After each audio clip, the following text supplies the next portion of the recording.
ಈ ಬಾರಿ ಬೆಳಗಾವಿಯಲ್ಲಿ ನಡೆದ ಚಳಿಗಾಲದ ಅಧಿವೇಶನದಲ್ಲಿ ಒಟ್ಟು 28 ಕೋಟಿ ರೂಪಾಯಿ ಖರ್ಚಾಗಿದೆ. ನೆನಪಿರ್ಲಿ, ಈ ಅಧಿವೇಶನ ಕೇವಲ 10 ದಿನಗಳ ಕಾಲ ನಡೆದಿತ್ತು. ಅಂದ್ರೆ ಪ್ರತಿ 1 ಗಂಟೆಗೆ ಈ ಅಧಿವೇಶನ ನಡೆಸಲು 24 ಲಕ್ಷ ರೂಪಾಯಿ ಖರ್ಚಾಗಿದೆ.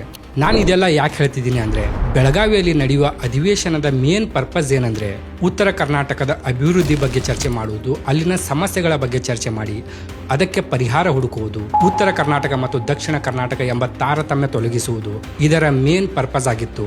ನೀವು ಉತ್ತರ ಕರ್ನಾಟಕದಲ್ಲಿ ನೋಡಬಹುದು, ಉದ್ಯೋಗದ ಕೊರತೆ, ಶಿಕ್ಷಣದ ಕೊರತೆ, ಸರಿಯಾದ ರಸ್ತೆಗಳಿಲ್ಲ, ನೀರಾವರಿ ಯೋಜನೆಗಳಿಲ್ಲ, ಕುಡಿಯುವ ನೀರಿನ ಸಮಸ್ಯೆ, ಸಾರಿಗೆ ವ್ಯವಸ್ಥೆ ಹದಗೆಟ್ಟು ಹೋಗಿದೆ. ಇದೆಲ್ಲ ಸಮಸ್ಯೆಗಳಿದ್ರು ಅದಕ್ಕೆ ಇನ್ನೂವರೆಗೆ ಪರಿಹಾರ ಸಿಕ್ಕಿಲ್ಲ. 2006ರಿಂದ ಚಳಿಗಾಲದ ಅಧಿವೇಶನ ಬೆಳಗಾವಿಯಲ್ಲಿ ನಡೀತಿದೆ.